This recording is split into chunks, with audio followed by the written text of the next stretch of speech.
Evening. We ready to start? Excellent.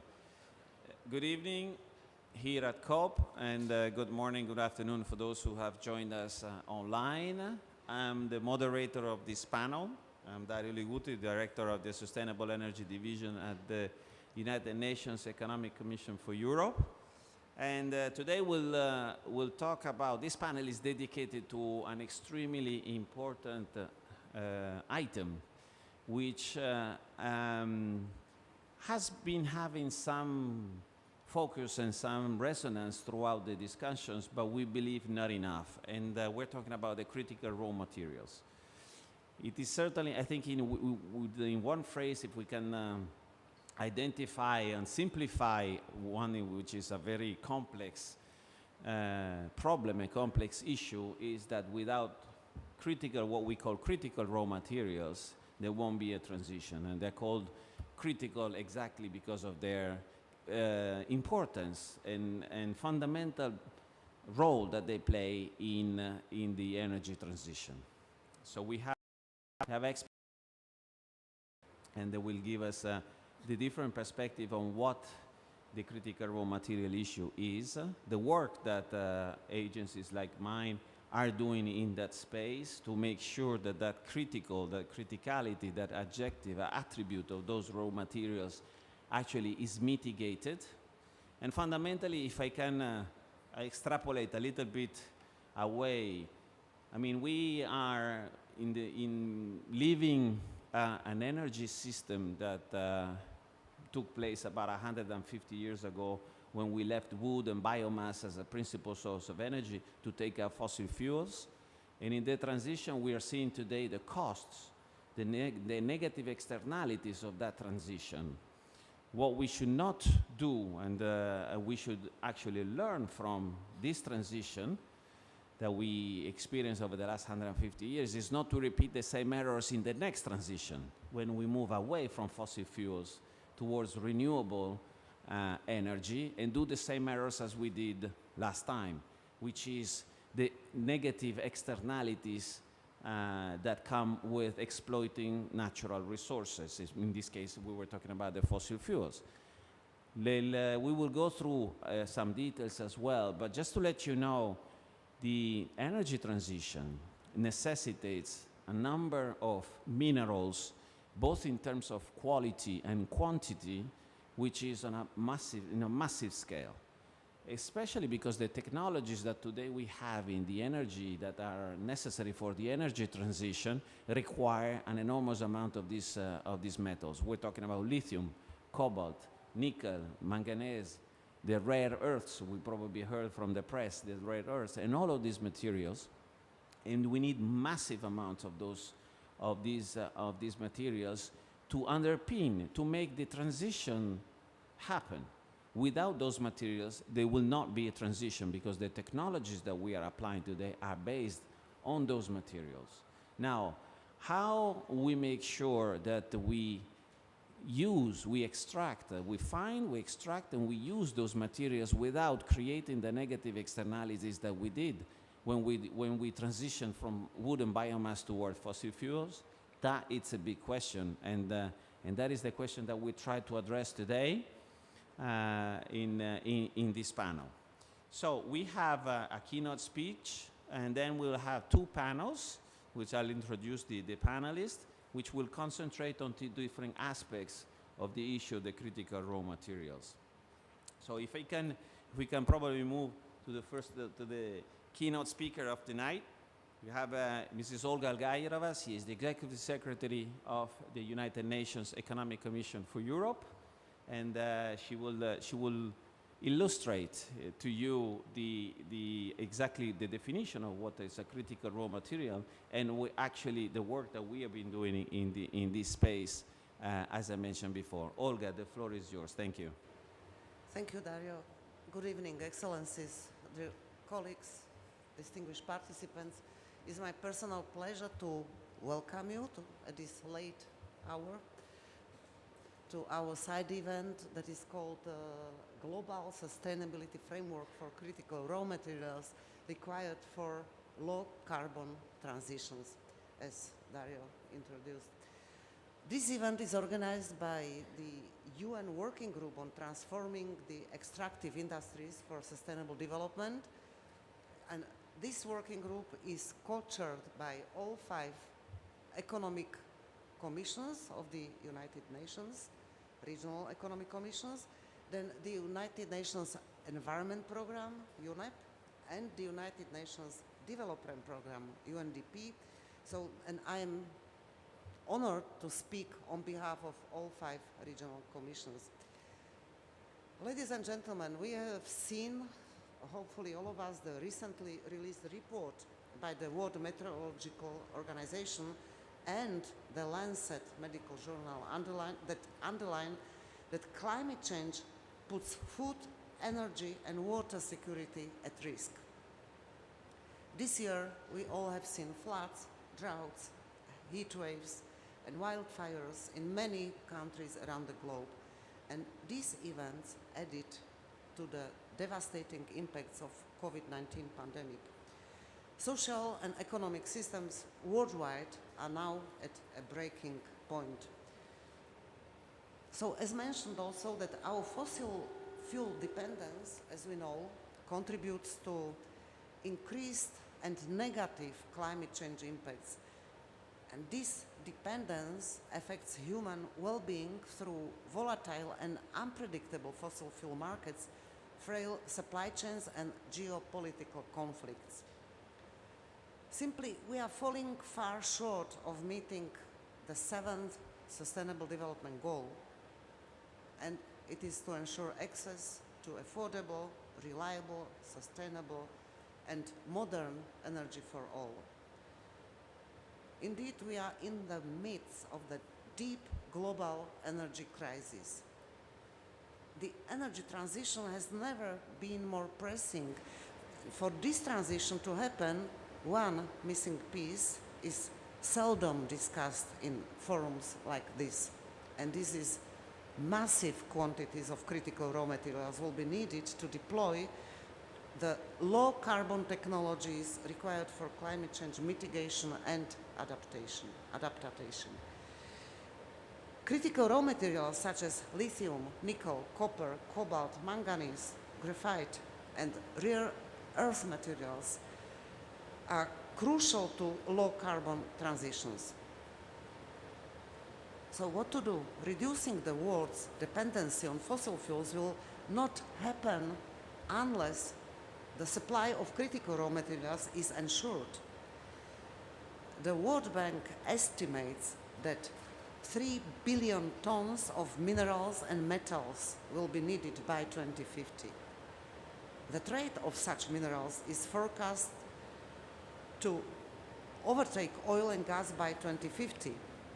So, ladies and gentlemen, by 2030, we will need to build 50 more lithium mines, 60 more nickel mines, and 17 more cobalt mines to meet global net carbon emissions goals.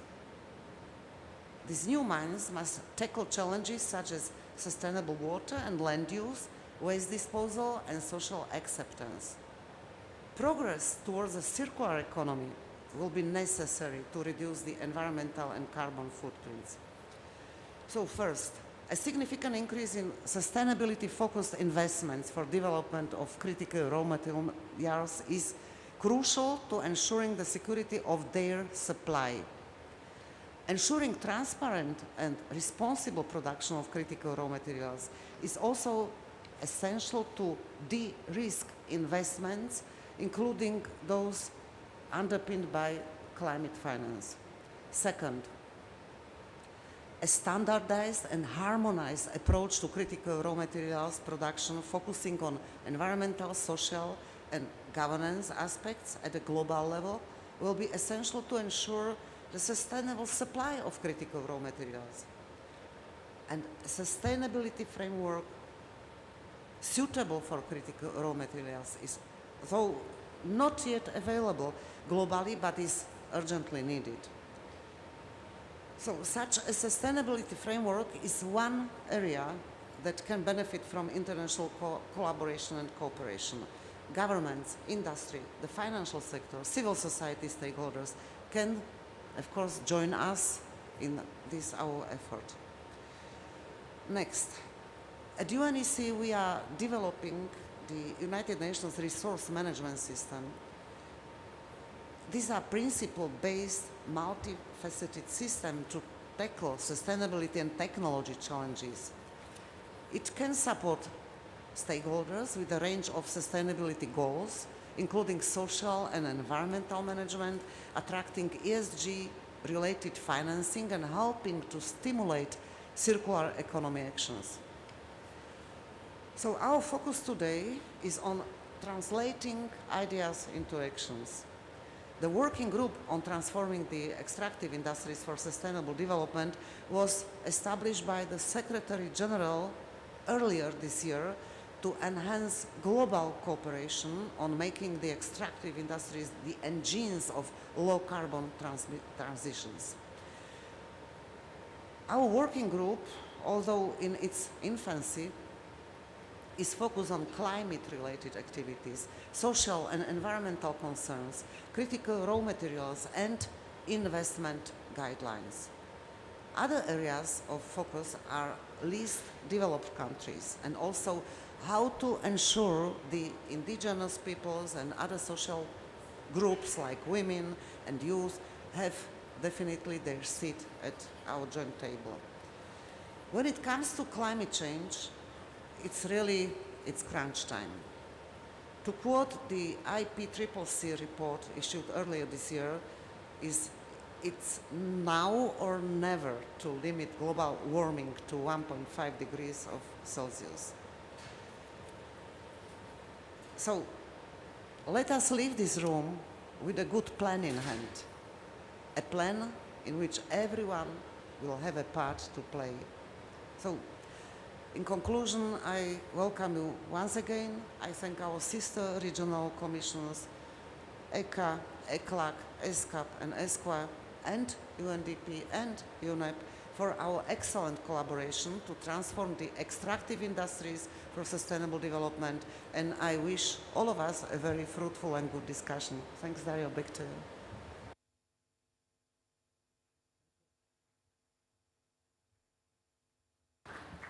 Thank you, Olga. I think Olga mentioned a very important tool, a very important work that the United Nations has been doing, and this since about 30 years. In 1992, around the 1992, in fact, a group of scientists came up with the idea of what then became the United Nations Framework Classification for Resources. And what is it? It sounds boring because it's actually a methodology to analyze and to take into consideration different aspects of when you're looking at natural resources in general. Of course, critical raw materials is a subset of natural resources. In those natural resources, you have natural, but as well, it can be applied to anthropogenic resources, for example. This methodology, as Olga mentioned, it's something that takes into consideration three aspects of when you're looking at a project of the development, whether it's a solar plant or whether it's a lithium mine, as we discussed before. And you're looking at the economic and financial viability of that project, at the environmental aspects, and the social aspects of that investment at the same time. And so this having a methodology which is standardized, which is accepted by all, and is actually allows people to talk on the same basis, it's crucial.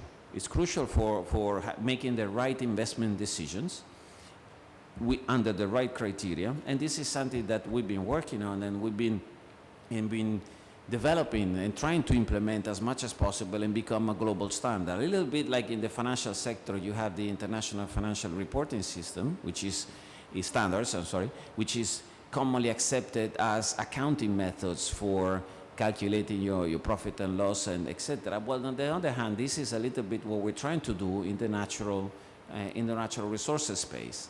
And we've been having actors like the European Union, for example, are taking that into consideration when looking at natural resources. And why I'm talking about this, because this is critical as well when it comes to the critical raw material, to understand what's the endowment of each country in those particular critical raw materials. How you calculate what is the viability of a lithium mine from an economic perspective, from an environmental perspective, from a social perspective.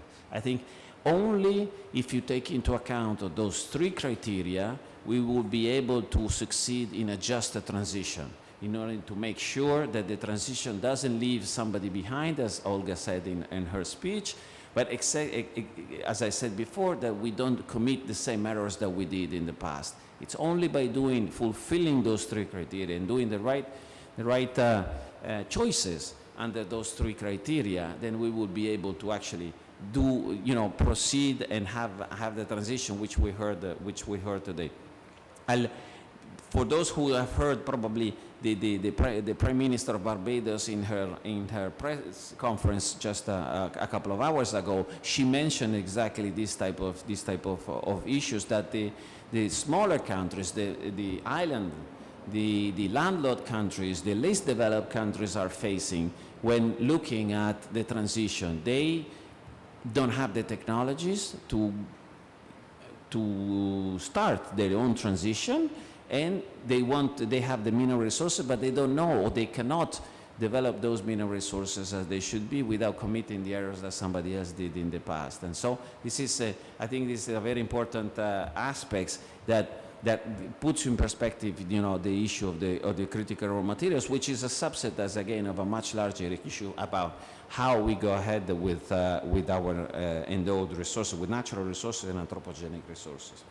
So now, if we can move maybe to the first panel, I would like to invite here to my right, Mrs. Marit Kitaw, Interim Director of the African Minerals Development Center. Mrs. And then Mr. Bade Balde is the Deputy Executive Director of the Extractive Industries Transparency Initiative. Unfortunately, we had a third panelist which is the Executive Secretary of the Economic Commission for Western Asia, but unfortunately she had an impediment that she could not be part of our as Olga said, the 5 commissions are participating in this event, so she was to have a role as a speaker, but unfortunately she couldn't for an impediment. But we have here, I think we have an important representatives of what is about natural resources here, and then especially in a country, in a continent, excuse me, as rich and as full of promise as Africa. Now, I would like to leave the floor maybe to you, Marit, and then if you can, and then maybe we can have as well a few questions and then debate, and we can ask us questions from the audience if they have some. Thank you. Thank you very much. Thank you for the invitation. I'm from the African Minerals Development Center, which is a specialized agency of the African Union. So I am also representing the African Union here because the Commissioner of Trade, Industry and Economic Development could not make it. Thank you for the keynote by Mrs. Olga, because she really she laid the ground for the critical raw materials and the sustainability framework that we want to achieve. So when it comes to Africa, let's just say from the outset that Africa is disproportionately affected by climate change, although it's the one that is least, its greenhouse gas emissions is less than 4%, but with a 17% population of the world. And because of these minerals, it plays a significant role in this critical raw materials discussion. So there are 5 elements that are interconnected, that are unfolding across Africa. So the first is the new minerals boom, as explained earlier, is linked to the demand for green minerals. I can give specific numbers on the demand, but let me just put the 5 factors here. Africa's strength, because it's endowed with many of these minerals. The third one is because of this balancing act that we have to do, economic growth versus decarbonization, low carbon future, mitigation, but also we need to have access to finance, but we need to industrialize as well as Africa. That's the fourth one. We need to drive industrialization and economic transformation. As you know, none of the current economies develop without industrialization, and Africa is not going to be the exception. We need to industrialize, we need to add value to our minerals if we really want to have transformation. It's how we do it that we have to think about. And that is the kind of global sustainability framework that we're looking for, because at the end of the day, there's this balancing act, but as you know, Africa needs to economically structurally transform. And to this, as far as history tells us, the only way that can be done is through industrialization that is driven through resources, which is an asset that Africa has. And the fifth one, specifically for Africa, is the creation of the Africa Continental Free Trade Area, which is really deepens markets and integrates economies, and that's we need to really put into factors because of the market that it implies. So when we talk about demand, the IEA, the International Energy Agency, in 2021 forecasted that by 2040 we need six times more minerals and metals that we need today to build clean energy technologies. If we talk about others more, that's for the net zero. But if you are even less ambitious, is to less than 2 degrees, we still need 4 times more. And those minerals that were mentioned, lithium, nickel, cobalt, manganese, graphite, and rare earth elements, are important for electric vehicles and wind turbines. And according again to IEA, the production of lithium, cobalt, and graphite even will have to increase by 500% by 2050 to meet the demand for clean energy. So, and as explained, we need to have more production if we want to meet that demand. And in general, mines take long, so it takes about 16 years, for instance. So we really need to think through on how this is going to be unfold, and it should be part of the strategy. But what are critical raw materials from Africa's perspective? I mean, critical, as you mentioned, critical is because they are important, but they're critical because of that's what you need for the supply. But for Africa, are they critical or are they strategic? Are they green? So we are developing an African green mineral strategy. We did already an approach. We call them green minerals because of that. The criticality is also linked to military for instance, the US called them critical minerals because of the rarities of supply and also because of their need for military. But we call them African green minerals. So these criteria that we used are 3. They are minerals used in clean energy technology and green industries. They make the most of Africa's mineral endowment. And the third one is they are feedstocks for resource-based industrialization, meaning that, you know, they have to. So our strategic minerals are, the core ones are 13, and the more ones are 20 more, so 33. They overlap with the critical raw materials, but they're not all the same because we're not talking about the same kind of strategic. So that kind of conversation we should have as well when we talk about this sustainability framework. We have to give each continent's perspective as well. So when we dig down to about these, for instance, Africa is endowed with 6% of copper. Of the reserves, 53% of cobalt, production is 70%, 29% of bauxite, and I don't want to go into the details, but it's just to show that there is a significant amount. But mostly these are raw materials that are rarely, they are not refined or anything, except some, a little bit in Zimbabwe, but not in a significant manner. So Africa does have a vision. It's called the Africa Mining Vision, and it was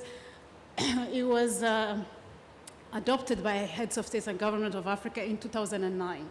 So the basic premise of the African mining vision is to ensure that minerals lead to sustainable development and economic growth.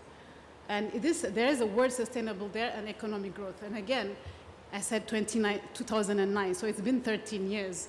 And our center, the African Minerals Development Center, its mere mandate is to implement the principles of the Africa Mining Vision. In general, Africa has the Africa 2023 agenda, which is the Africa we want, a prosperous Africa based on inclusive growth. And another one that is very significant is the African Union Commodity Strategy, which is kind of aligned with the Africa Mining Vision, but it encompasses not just minerals, but other commodities such as cotton, agricultural products, etc. So we do have frameworks. And I think you talked about the United Nations Framework Classification, and we have the African Minerals Energy Resource Classification and Management System, AMREC, which is kind of calculated with the UNFC, but it's very Africa-specific, and it includes all the elements you mentioned, environmental, economic, and social consideration to value our minerals, to value our minerals. So we do have those frameworks. And as I said, we're going to have an Africa Green Minerals Strategy, and we are also envisaging having an African Green Minerals Observatory to find out because usually we use United States geological surveys to find out where are our, like you said, where is the lithium, how much reserves there is. But we feel that, you know, we have in Africa, African geological surveys, but they're not really competitive or not. So we need to really put them up. So our African Green Minerals Observatory is expected to have 5 items: mapping green minerals in Africa in terms of reserve, production, geological surveys, not to depend on others, tracking major investments as well in Africa. Mostly on green minerals is mostly China, but tracking and also seeing what are the regulatory frameworks, what are the what are the best practices, and track also who's doing value addition, beneficiation, and also any other information. So we are envisaging it to be like a portal, a platform dedicated to Africa.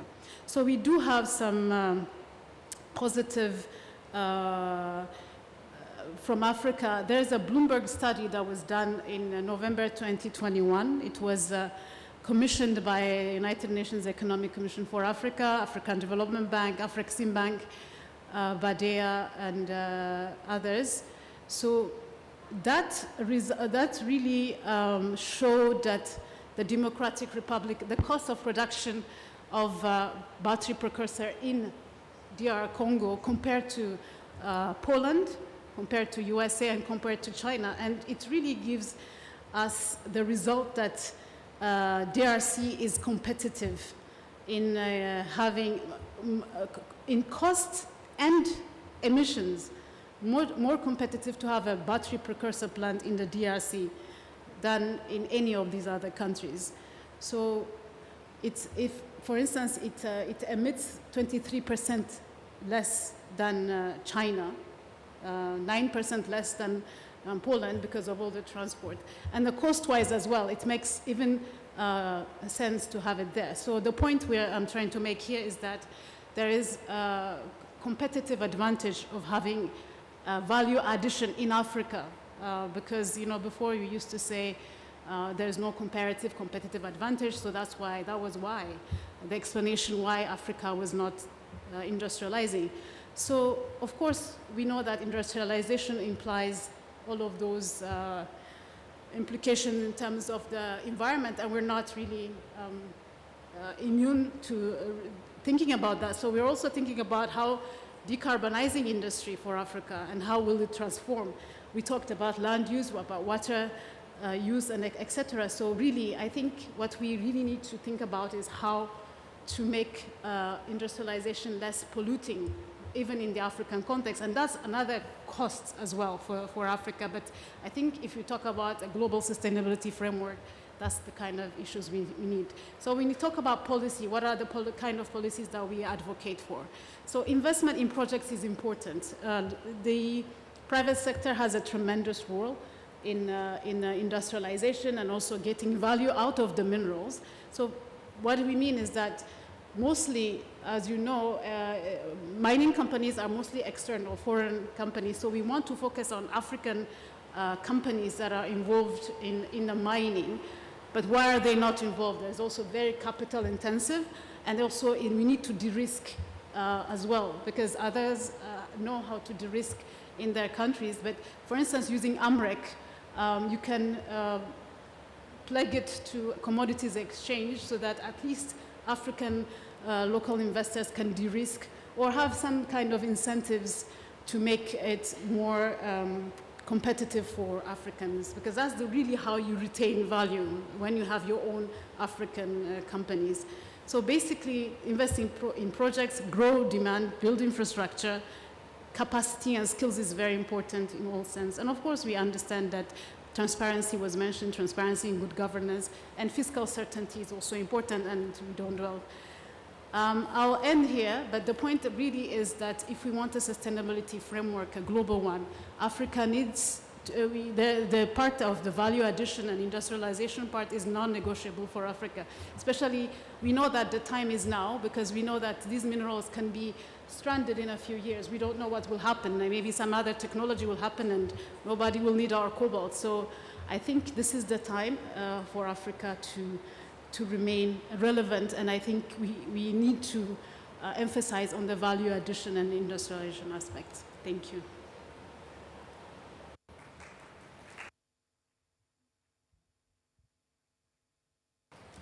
Thank you, Marit. I think you touched a number of very important points across your explanation. I think especially the point about how to avoid the curse of being a raw material supplier, and it's very much linked to I think it's a crucial system. I think I agree with you when you say that there is a window of opportunity for Africa right now, because a lot of these critical raw materials are actually in Africa. And it's let's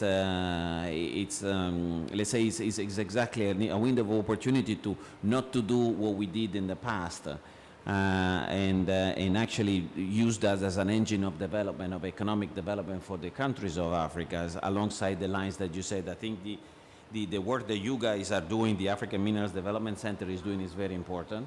I think it's crucial, and it's crucial, I think, as well in terms of bringing transparency to a sector which is, we know it's cursed, unfortunately, by secrecy and lack of transparency in the data and the information. And I think it is very important that data instead is open, is transparent, so that is in the domain of everybody, so everybody can have a look as well and how those resources are actually being used. If you don't have data, you don't have the power to know what's happening. So that is, I think that is a very important point. Thank you. Bade, we have Bade Baldes, Deputy Executive Director, as I said, Extractive Industries Transparency Initiative, so it's actually, we're talking about transparency. Bade, please. Thank you. Thank you for inviting us here. It's a delight to be with you, and we welcome today's discussion on how to advance global sustainability in this raw mineral sector. This is something that we have been working on over the last 20 years or so. The EITI is a global standard that is for advancing transparency and good governance around the entire value chain for all natural resources. We are implemented by about 60 countries or so today. This issue, because of the energy transition, our work as it relates to the mining sector has become more urgent. That is because, as many of the speakers have highlighted already, the demand for for a certain set of minerals is likely to grow very quickly based on the technologies we have today, both on the battery technologies, on everything we need in the energy transition would require a substantial amount of minerals. So we actually just launched a report. Apologies for that. I'm going to highlight it right up front. It is called Mission Critical, Strengthening Governance of Mineral Value Chains for the Energy Transition. And what we did in this report in collaboration with the University of Queensland is to map out all the key minerals that play a critical role in the energy transition today. And we map out where those minerals, where the reserves are, and where production is taking place today, and in which jurisdictions, and whether those countries are yet member countries or not, we highlight those.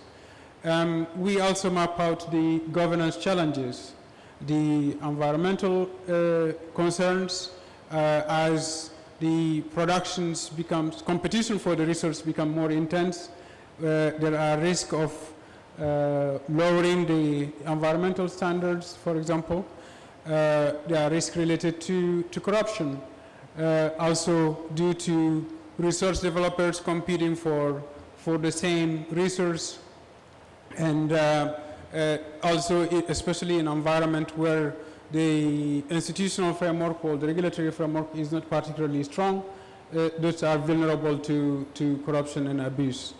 So the EITI standards try to bring a certain degree of transparency in the value chain on transparency on licensing, on contracts, on beneficial ownership, on production data, as well as on the fiscal revenues that are paid to government. So when we come to in a way, essentially the EITI was the ESG for oil, gas, and mining before this became a popular topic. But what we see today is that the G in ESG is either narrowly defined or it's not given any consideration at all in the conversation we're having today. Narrowly defined in the sense that when you hear people talk about ESG in investment markets and Wall Street and so on, they are thinking about how a CEO is appointed and the relationship between the board and CEOs, etc. We think that is a very narrow view. The governance standard that would need to be applied here, we need to look at the governance that prevail in countries that produce the resource, whether those governments have the mechanism necessary to manage the resource properly, to mitigate against some of those risks, and to be also accountable to citizens, and so that those resources benefit all the key stakeholders all along the value chain. So as we move forward on this issue, we do not pretend to be to have all the answers on this issue. We welcome the interest. What we would note is that international cooperation is essential to move forward here. So it is really good to see the UN taking interest in this issue, and the AMDC and the African Development Bank and the AU and others, as well as other regional banks that we work with, such as, in addition to the World Bank, of course, such as AIDB and so on. So all those actors working together, we could help develop this standard in a more comprehensive manner, and to get to, so that we can develop resources in a more coherent way, and reduce some of the abuse and waste that we see today. Perhaps I will give you just one example of this waste and unnecessary abuse that we have today. If you look at mineral content, it's not a particularly interesting variable today. If you are looking for bauxite or cobalt, etc., or copper, you produce it based on fiscal terms and geology, etc. But what we don't pay attention to globally is that the amount of mineral that we actually, the earth that we need to dig out of the earth to produce the same quantities of copper from a mine in the DRC compared to a mine in Chile, for example, can be a factor of 40 just based on the mineral content. And unfortunately, some of the highest grade of mineral reserves we have today live in jurisdictions that have so much governance challenges. So, and we need to look into those, and we need to work on those. But we cannot continue digging out more and more, 40 times more soil from the earth to refine and produce the same quantity polluting that much more, causing that much more harm to the environment. So that is one variable that we would need to look into more closely as we develop a new standard. And another area that we would welcome UN collaboration on here is looking at this contiguous, what we call contiguous licensing. So licenses in the mineral sector can be encroach on licenses encroach on the forestry sector or reserves and so on, or protected areas. But because the way society is today, we do not value much the value of a forest that captures carbon. We have a monetary value of oil reserves or mineral reserves from the subsoil, but we don't have a good monetary value for, we don't see the carbon capture, especially nature-based carbon capture, as a well-valued asset today. So we need to move into developing that as an asset class, and also developing a framework for government to develop policies so that we can preserve those nature-based carbon capture solutions without undermining some of the reserves. So that level of arbitrage that needs to happen at national level can be informed by well-developed, coherent international policies. Thank you.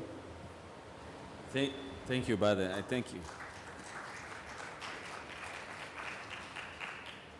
I think you touched upon two very important, very complementary to what Marit said.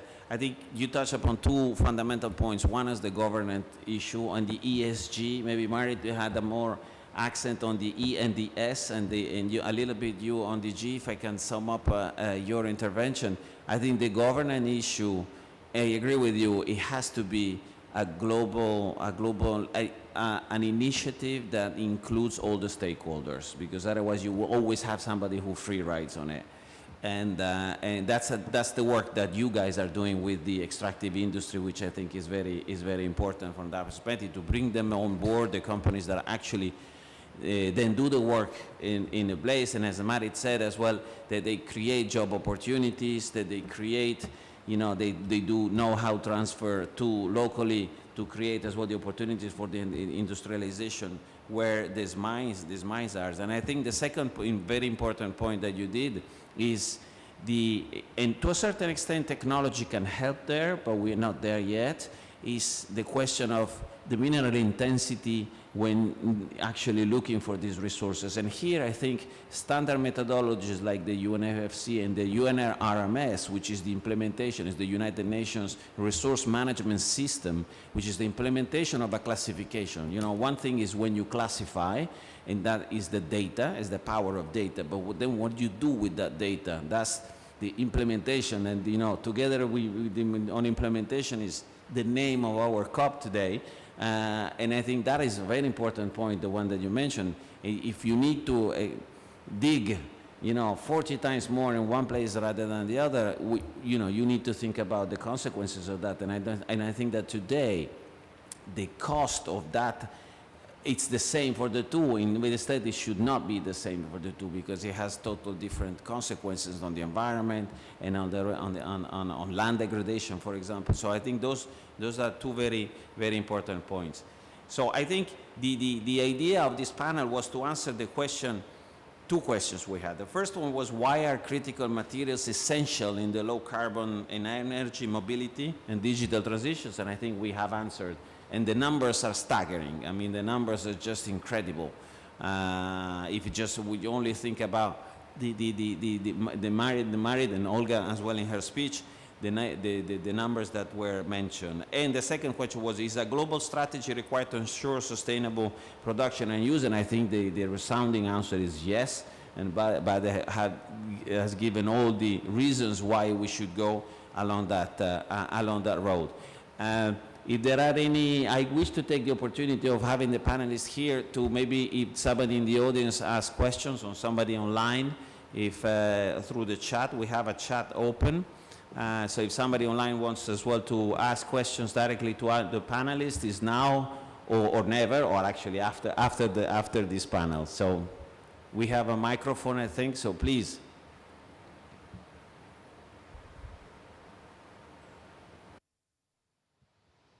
Hello, very good presentation, thank you. So I'm Louis from Uptel, so we work on traceability and DRC on critical mineral.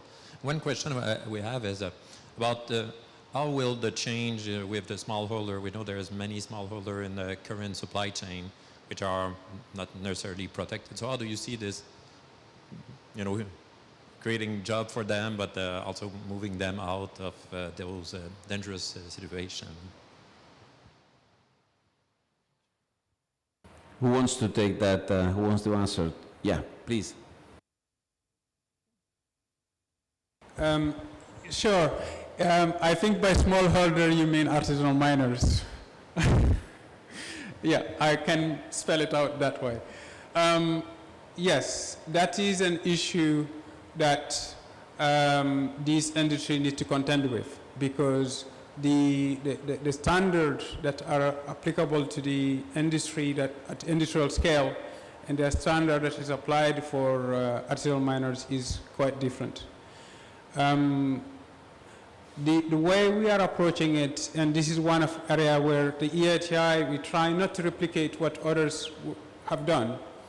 We found that the OECD due diligence guidelines are actually fairly robust in that first screening mechanism for traceability.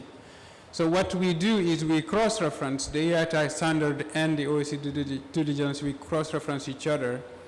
And the intention is at the national level, and you mentioned the DRC, we have a number of projects there looking at this issue more closely, is to first and foremost to delineate the source, but secondly, not to prejudice unnecessarily artisanal miners if they can be produced while mitigating against certain harms, such as harm to the environment or child laborers and so on.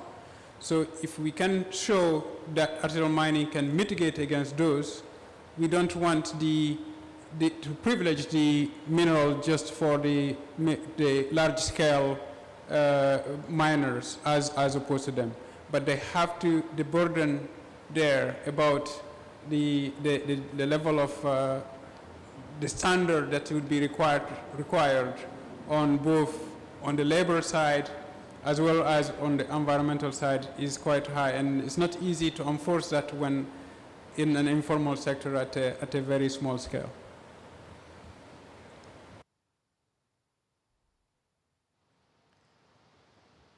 Yeah. Yes, please.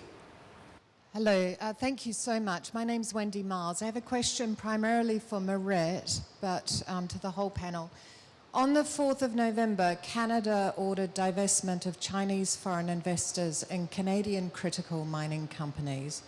And the minister confirmed that the divestiture order was in relation to investments that threaten national security and critical mineral supply chains in accordance with the Investment Canada Act. Given that a lot of the green minerals and metals that you're talking about will be already allocated, is there any consideration of a similar divestiture movement?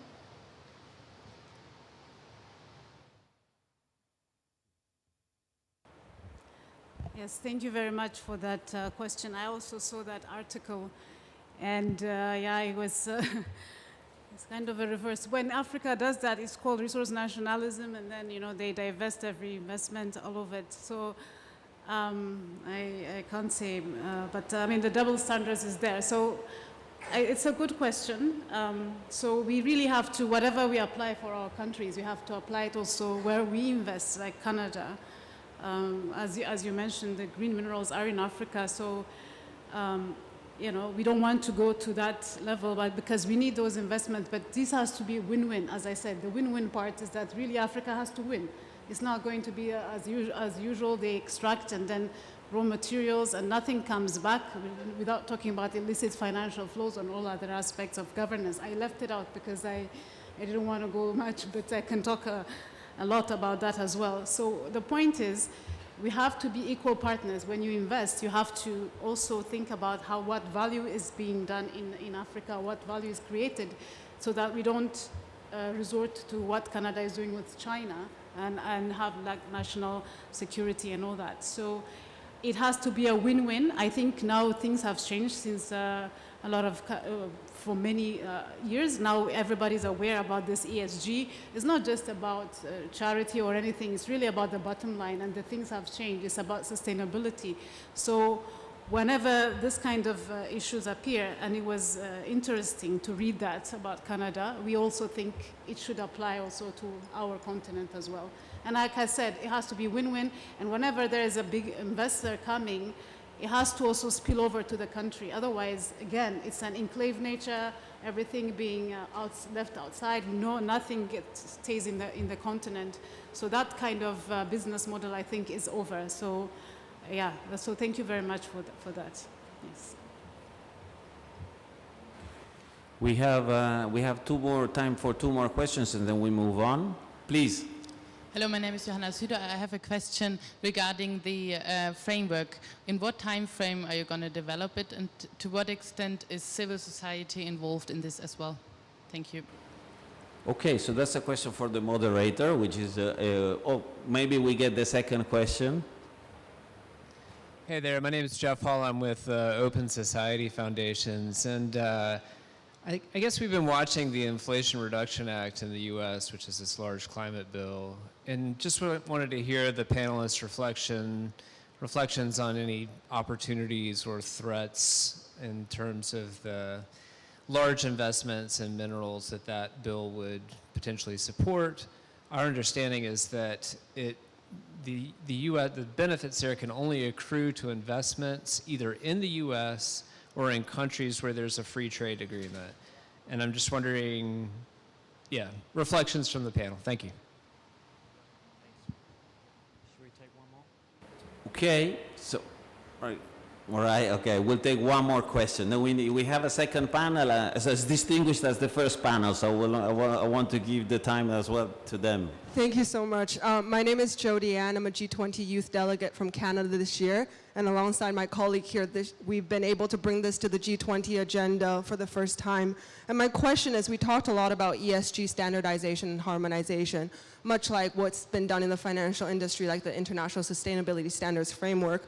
I'm more curious about how this process will be orchestrated, so linked to the questions earlier, not only on civil society consultation, but more on how would it be a kind of a global baseline where countries would then ratchet up ambition, or how do we account for kind of different ESG regulations or standardization currently within different local contexts in countries?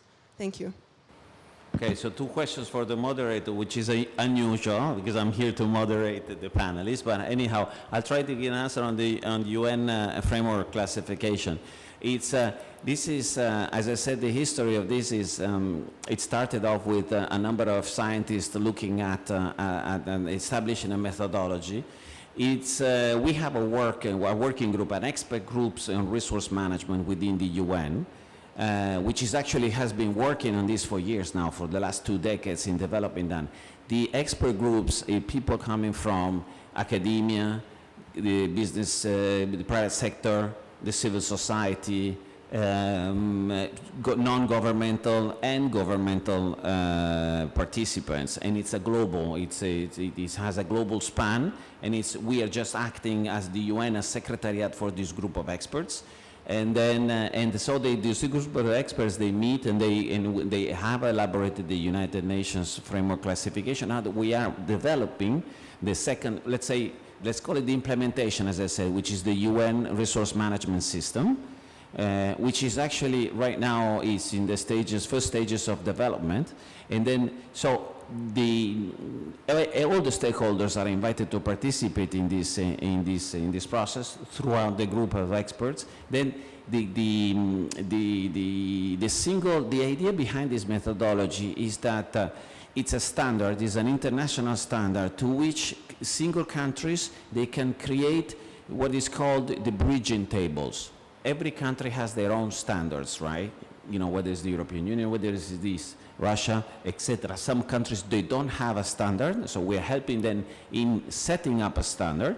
Those countries that have a standard, their job there is to get what we call the bridging tables, so that their numbers are understandable to somebody who's from outside. And that's the role that the countries do in developing. I mentioned the Russian Federation and China, for example, have recently adopted those bridging tables for the harmonization of their national standards with the UNFC. So that's. But there was a question on the Inflation Reduction Act, so maybe I don't know who want to take it, but. Sure. Well, thank you for the question.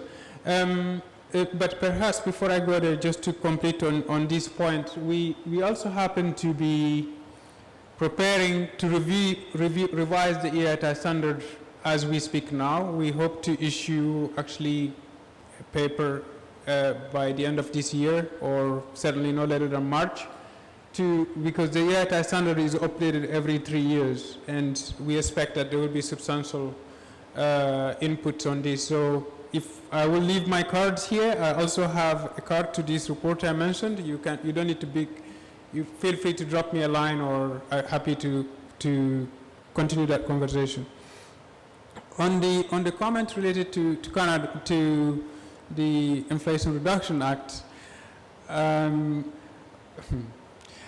will say that that's a very there are aspects of that act that is showing us clearly we are moving to a polarized world. That's a reality, and that's very profound. We have not all taken into full consideration what that will mean going for the future. So the practice of nearshoring or friendshoring or onshoring, etc., that is fairly new. It's a complete paradigm shift from the world we have operated in the last at least 3 to 4 decades. It's premature to say how this is going to play out, but the point I made earlier about international cooperation being essential, looking from an international standard perspective, we don't think national standard is necessarily competing ones in a polarized world is particularly helpful, at least if we look at for the sake of the climate and the environment specifically. If you take your phone, this iPhone here, it has at least 62 different minerals in this. It's the value chain for this, the way it is produced, some of it's produced in the DRC, the ore is transported to Finland, refined there, transported to China, refined further there, and so on. So if you were to unpack this, the 62 different minerals here, how it is produced and refined around the world, you will see how integrated our economy works today. If we move to a polarized world where we move to decoupling and so on, we will introduce inefficiencies. From an environmental perspective, because that's one of the issues we care about today, we may risk, if we take that as a more important, nearshoring be more important than the more environmental issues, that would be a policy choice made, and may not be necessarily one that is good for the environment. And lastly, on the point on Canada, it's also something we see regularly in the EITI member countries. Both Canada and the United States are supporters of the EITI, by the way, so they are our members. But what I was going to say about that new policy is, it is symptomatic of, similar to the question on the Inflation Reduction Act. That's also new, but on the China issue specifically, we actually looked into that in details, because the EITI standard is designed in such a way it's applicable at national level. And all companies operating in a given country have to report and adhere to the same standard, regardless of whether you are Chinese, American, you name it. If you operate in Kazakhstan or Indonesia or the DRC, they are members, the standard applies to you equally. And that was a challenge to bring some of the Chinese companies on board in that. But if we look back in the last 10 years or so, we don't see a higher degree of compliance by Western-based companies compared to Chinese. That's just based on the evidence. We don't see that evidence at all. But that's just based on experience on 60 or so member countries, it may not be as comprehensive as it needs to be. Thank you. Thank you. Thank you very much. I thank you very much, our panelists, Marit and Badr. Thank you.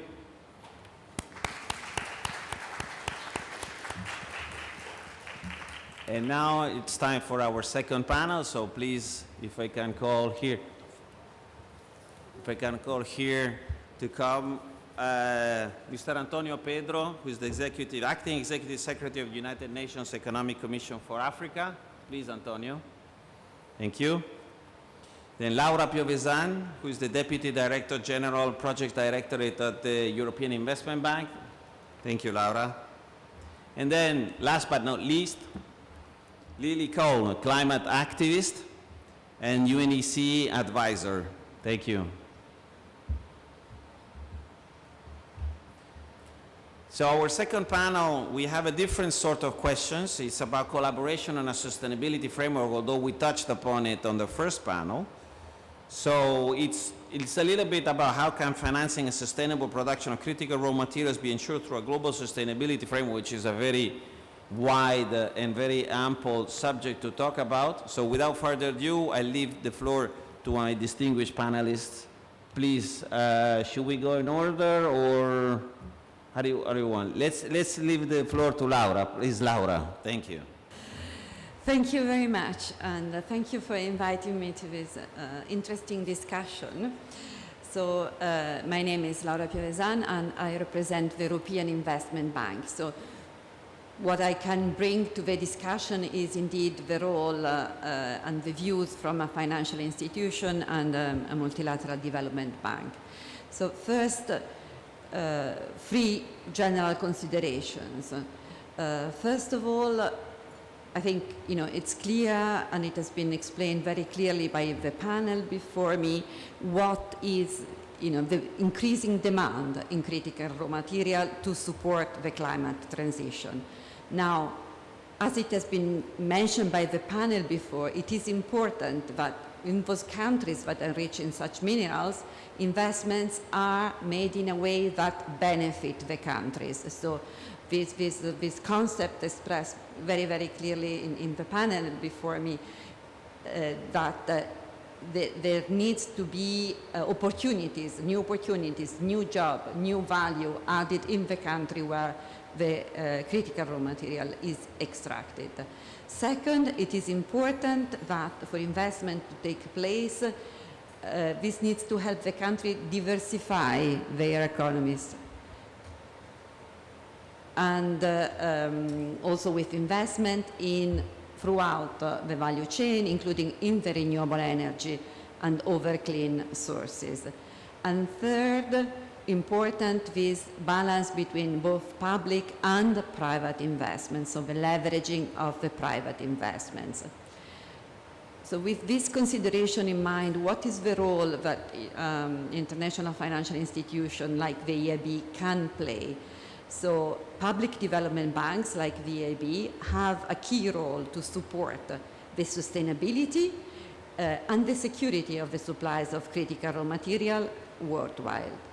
And secondly, we also play a role in helping to unlock private sector capital and reduce the cost and of the financing. On the sustainability, this is a key element when we are looking into this area. For the bank, environmental and social standards are key requirements for all the projects we finance. So we look very closely at the projects that are submitted to us for financing to make sure that on one hand the risks are well mitigated, so best practices are in place in terms of governance, transparency, environmental and social standards, and respect of human rights, and also to make sure that the positive impact for the economy are there as well. So a just transition cannot happen if there is forced labor, if there is child labor in mining, for example, or in other parts of the supply chain. So the transparency of the whole supply chain and the traceability of the whole supply chain is key. We need to have that in place if we want to support sustainable critical raw material. We have seen in certain areas, for example, if we look at batteries, that new technologies and digital solutions like blockchain can be an answer, can help and provide a solution for this traceability. And this is something I think we need to look more broadly and develop more broadly to support the traceability. So what is the bank doing in this area? Our key focus is, when it comes to critical raw material, is on resource efficiency, on circularity, and on innovation. So we have been supporting in the recent years, in particular, projects on research and development to improve both the sustainability and efficacy in mining. We also support demonstration plans for circular economy. For example, we have supported the Europe's first industrial recycling for titanium, as well as looking at, for example, battery active materials for electric vehicles, how we can best process and use these technologies. Circular economy has been mentioned in the first panel, has been mentioned in the introduction of Olga, and indeed recovering more raw material is central. There are a number of investment barriers where it comes to circularity, to circular investments, because some of these technologies are unproven, the recycling standard may be missing or different from country to country, and the markets are still very limited. So to overcome these investments, it is important that we use also public funding to help provide the credit enhancement and de-risk private investments in these technologies. And this is an area where the bank has developed some innovative financial instruments which have helped to support innovative technologies in other areas, for example, energy and battery manufacturing. And we are expanding these innovative instruments also in the circular economy.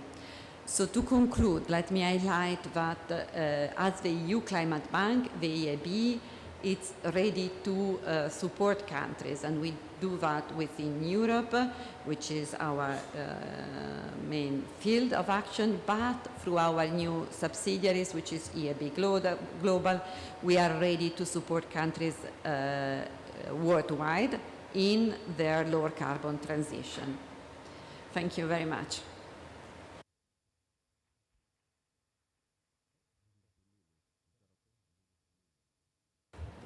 Thank you, Laura.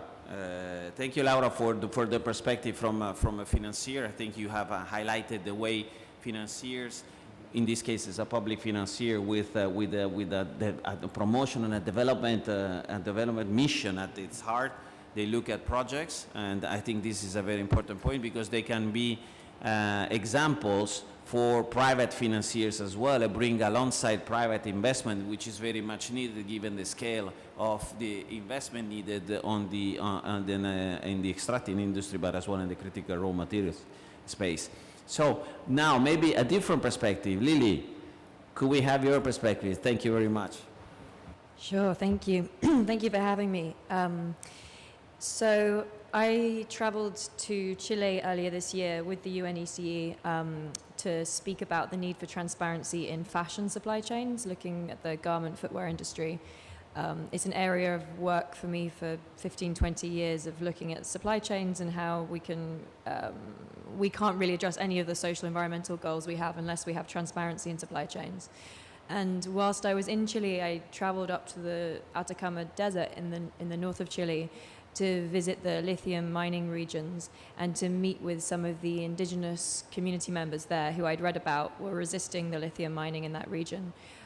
Because it's long interested me, this seeming contradiction in the environmental movement between the environmental messaging around the need for decarbonization, the need for just transition, the need for renewable energy capacity building as quickly as possible, which I myself have also championed for. And the ecological footprint and damage that is also being caused by, and can be caused by, that transition, depending on how it's handled. And I'd read about this particular indigenous woman, Sonia Ramos, who's walked across the desert in Chile 3 times to try and draw attention to the water crisis that's happening in the Atacama region largely because of mining, and lithium mining is a big part of that. So it's a contradiction I was interested to explore. I think the need for transparency, for ESG regulations, for governance has been kind of well spoken to from what I've been hearing already. And I, of course, support that. What I'll share maybe is a slightly different perspective, which is how do we think about or question the level of demand for new materials in this transition. Of course, we need to make this transition. The science is very clear. We need to move away from fossil fuels, and we need to move towards renewables, and therefore we need minerals in that process. But can we question how much we require? And in doing so, we have to think about circularity, of course, recycling. I think it's around 5% right now of lithium batteries are recycled. Metals, it's a tiny proportion. You know, we all know many of us will have drawers at home with chargers that no longer work or we don't use, and the systems are not necessarily in place to make it easy to recycle those. They're complex component parts. How do we shift the economics so that recycled metals and minerals are viable alternatives to virgin ones? What are the policy directions that could help make that happen? And dare I say, may we also think about economic growth as the kind of central religion, and how do we build for other metrics that are as important or equally important to economic growth as the steering of our ship? Yeah, so I thought I throw in those thoughts of we need this transition to happen, we want it to happen justly, and can we think about minimizing the amount of extraction of Earth's resources?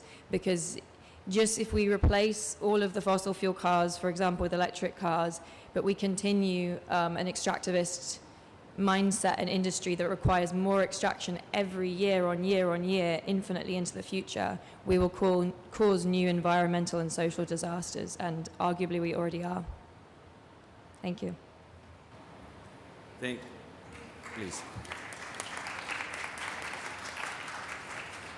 Thank you, Lily, and I thank you. I thank you particularly for your personal experience that you brought.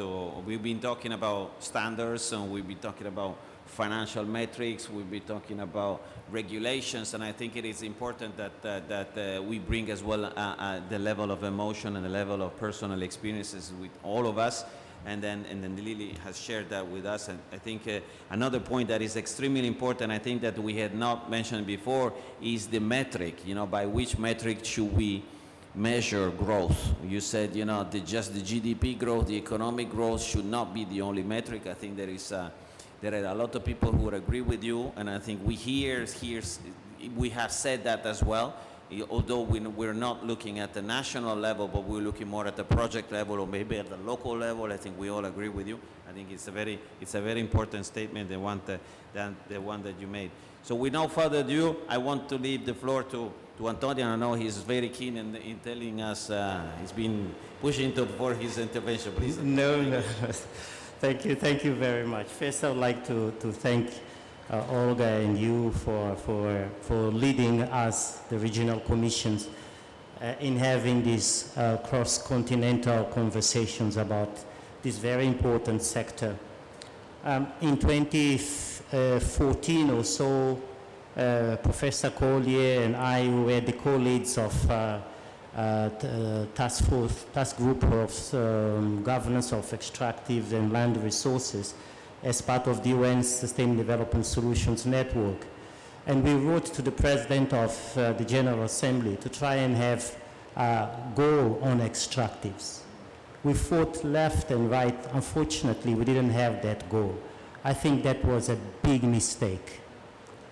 It's a big mistake because extractives have been always viewed as the dirty sector and which therefore did not have space in any conversation about sustained development.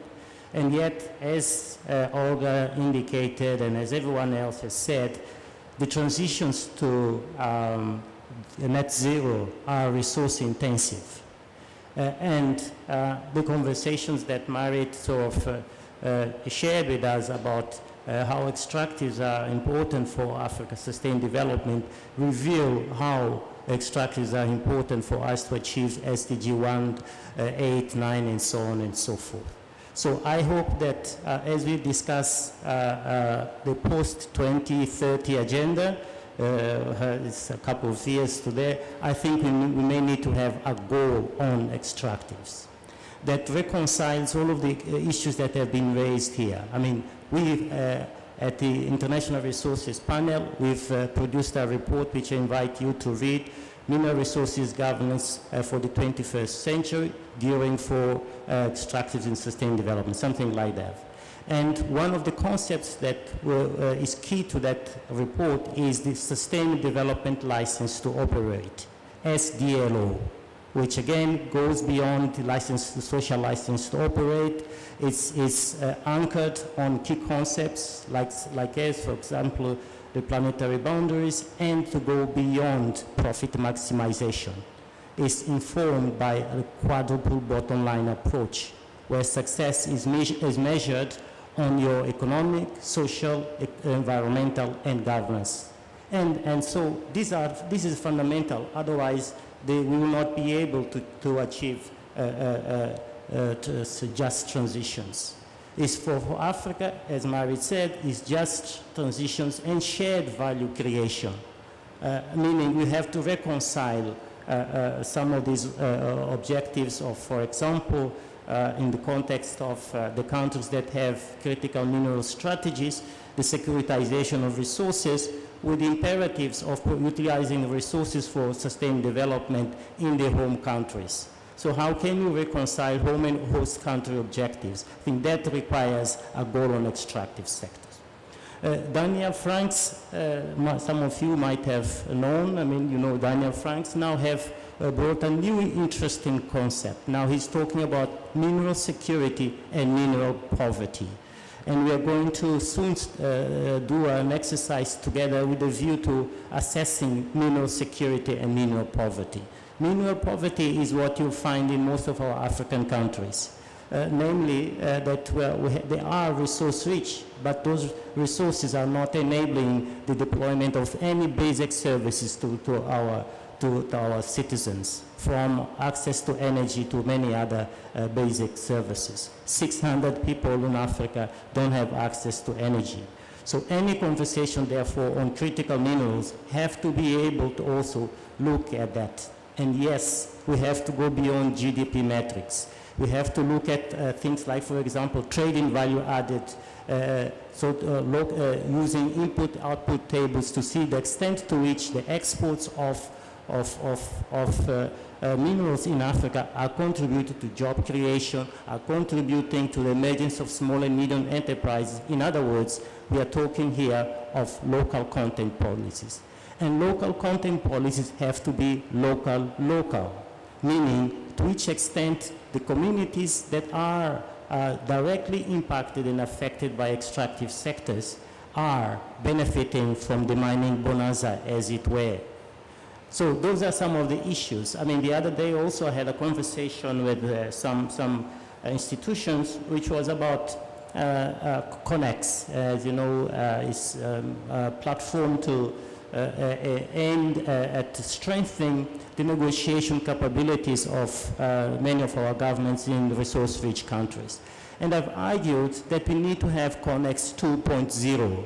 And Connex 2.0 should be targeting the development of capabilities of local communities, so they can then engage with the governments in everything from environmental social impact studies to contract negotiations. Can we have benefits impact agreements also in Africa, as for example First Nations in Canada have? And I'm good to see that there are a couple of colleagues here from Canada. So those are the issues that I guess we need to be discussing as we try to negotiate in all of this tension with this extractive sector.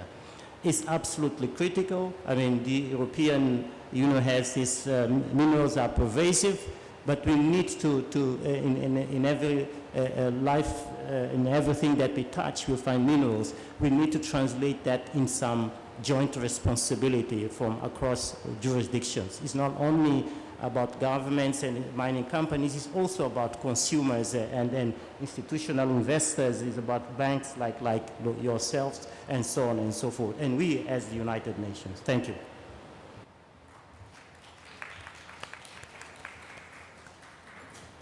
Thank you, Antonio. So I think it's, you touch on another side of, I think the theme of this COP is together for implementation, and I think here, I hope that this panel has raised the profile of the critical raw materials issue, but at the same time has provided a number as well of practical solutions, because this is, if it's together for implementation, means that we have solutions and practical. You proposed the CONEX 2.0, which is, I think, is an excellent idea. You talked about the sustainable development license to operate. I think it's another interesting practical solution. We have heard as well from Marit before on the part of the strengthening of the geoservices, the surveys. For that perspective, we have heard as well a very concrete example of how a financier works. So I think this panel here has tried to give as well some answers to the questions that we had put forward. We have a few minutes left for if there are any questions. Please, and then I will try to wrap up because it's. Thank you. Thank you so much. My name is Vadim, and together with Jodianne from Canada, I am a G20 youth delegate from Russia this year. And I would like to touch upon 2 points that you mentioned. The first one was mentioned by Ms. Laura Piavezan about circularity, that investment in circularity meets different barriers currently. And the question goes to moderator. In the framework of the expert groups that are currently operational, as we just learned, is there any plan, aspiration to drive a discussion on circularity as well? Because the mining part of thing is the beginning of life, like the way we source those materials. But the end of cycle for the future that we envision lies within circularity. So is there any ambition to address that part of minerals life cycle? And the second question goes about something that has never been mentioned here at this panel yet, which is deep sea mining. It's currently gaining traction, and the International Seabed Authority in Jamaica, based in Jamaica, is now actually ravaged by countries' claims to start deep sea mining projects, not only those which are for observation or studies, but really market-driven projects. Is that more of a threat for us in the minerals context, or something that we should embrace? This question could go to anyone. Thank you so much.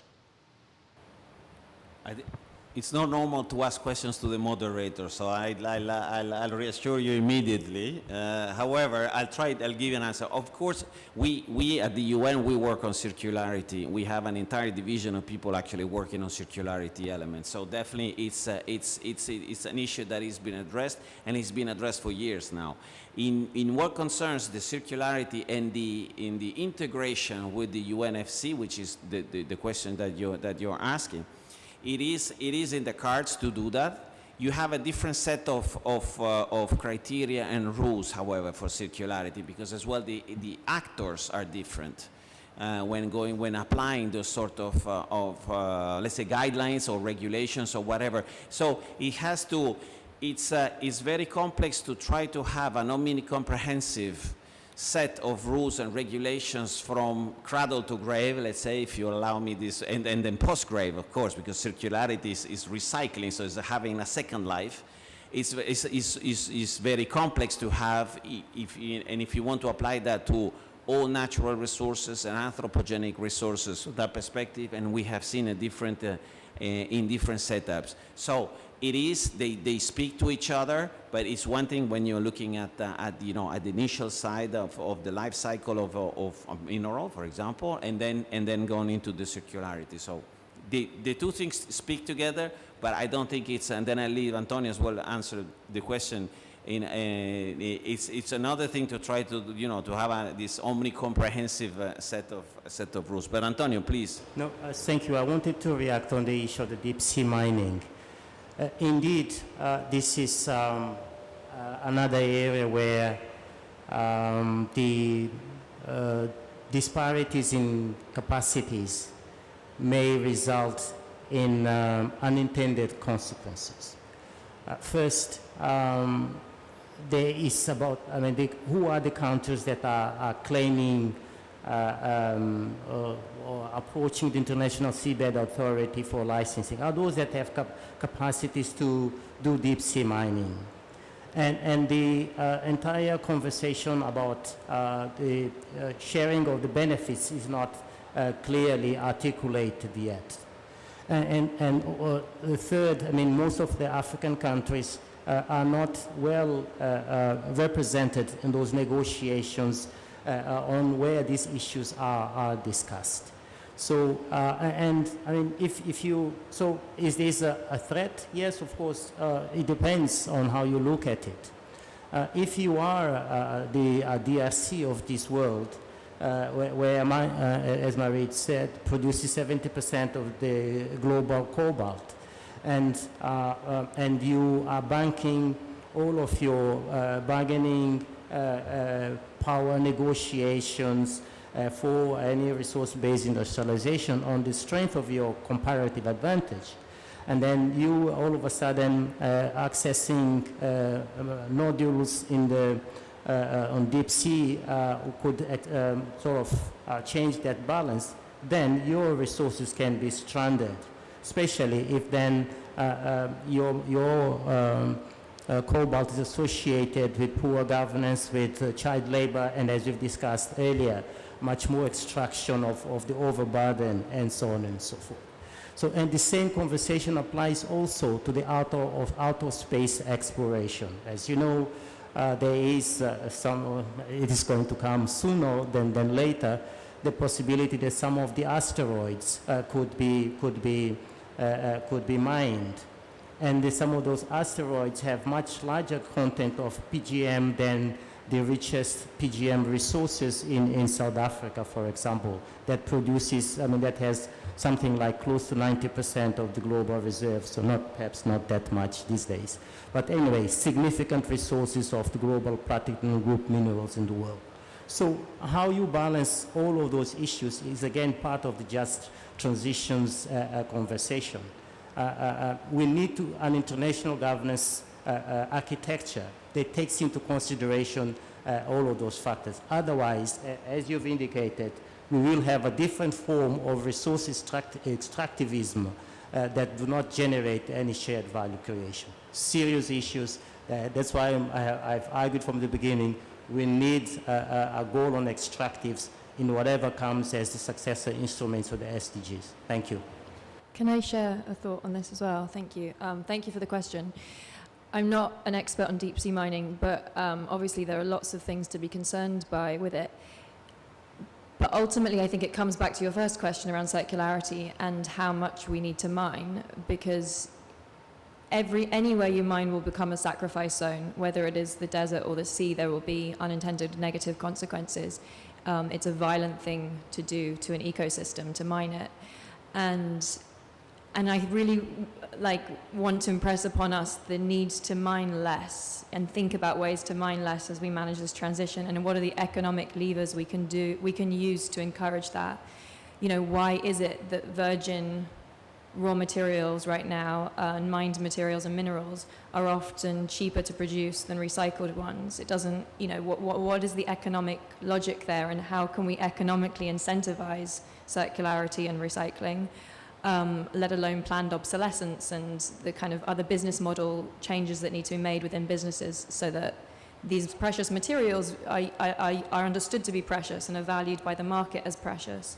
And on that point also, we see with supply chains that the economic distribution through supply chains is often not fair, and that the money that goes into the very, very beginning of a supply chain, whether it's a cotton farmer making clothes or it's an African miner mining gold, is making an incremental part of the value chain. And I think that's an area to be explored too, as we think about shifting value and how to really value precious minerals and precious metals. Thank you, thank you. I think we are close perfect on time. Thank you for, let me, please, let's applaud all together and say thank you to our panelists.